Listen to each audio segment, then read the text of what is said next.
the Get Rich or Die Trying movie soundtrack comes out. You're on that. That goes platinum. Mm-hmm. And then your second album comes out, Buck the World. Get Buck, very dope song, by the way. Word. Polo the Don did that beat. Word. Shout out to Polo the Don. Polo the Don is a fucking architect.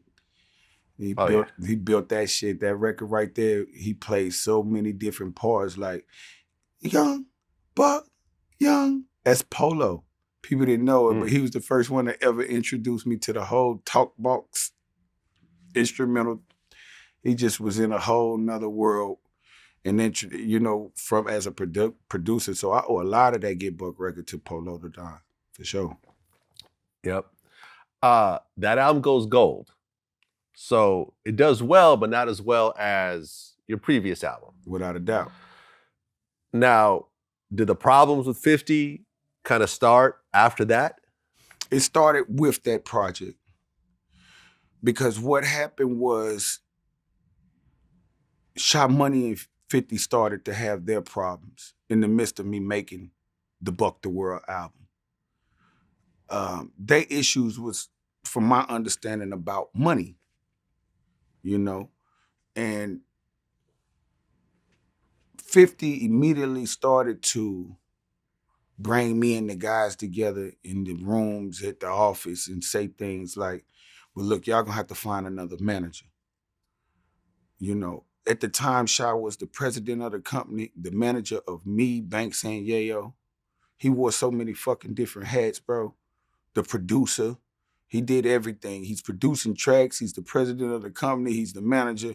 And then all of a sudden, him and 50 stopped seeing eye to eye for whatever reasons, which put me in a position where I had to make a decision on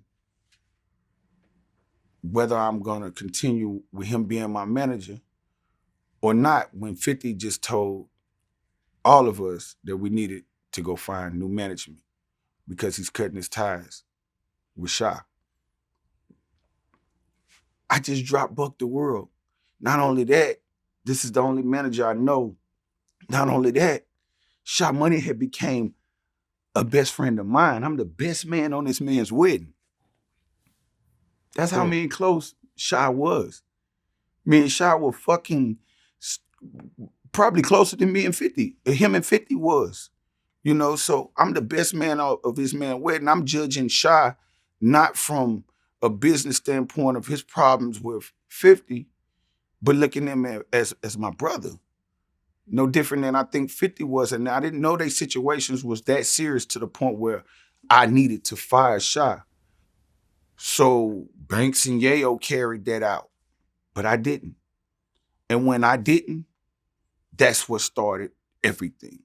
The resentment started from 50 not having me on the shows together, so you would see Banks and Yayo and 50 together. Me and Sha were left to promote that project on our own.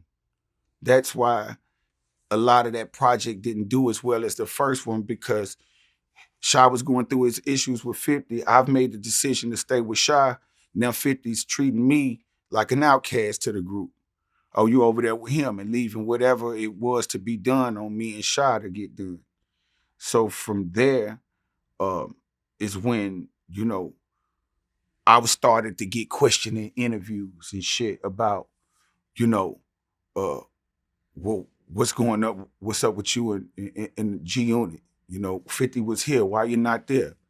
Or this is that. And for a long time, I used to put a mask over the shit. Oh man, we all got different schedules and shit like that. But after a while, bro, it became a point where it was getting so intense of how he was treating me and Sha at that time from the separation that, I was getting asked questions about, things like, publishing and monies and royalties and shit like that. And then I was answering those questions from the best of my knowledge. And it was like, man, I ain't never seen a publishing check. Everything I got come from shows and shit like that. Them facts from what I knew of my career. Because technically, I wasn't aware of or wasn't receiving some of the things that these people were looking at me as an artist to say, this is why I have all of this materialistic shit. I was bigging myself up from the facts of where they stood at that time. Was like, nah, I did this on my own. You know what I'm saying? But I always maintain keeping 50 in that light based on the opportunity that he gave me. I felt like none of it would have been able for me to accomplish. So that's why you would hear those lines like, I got a Bentley that I only drove one time. 50 bought it for me, shorty, but it's still mine. I bought that fucking Bentley my goddamn self. But 50 gave me the opportunity to be able to buy it. So it was one of those Yeah. things, where I just started to experience a lot of the resentment from him by staying a part of Sha Money. You understand? And staying with Sha Money as my manager and as my brother, taking that sacrifice. In my mind, I'm thinking they're gonna work this shit out and everything will be just fine. You know what I'm saying? But I'm not gonna turn on my brother when I had no beef with Sha or no problems in business at the time to just walk away from him. And I got a whole album and project left to promote. I can't go find no other manager. And it wasn't like 50 was bringing nobody else in to become that to us, neither. It was just get rid of Sha.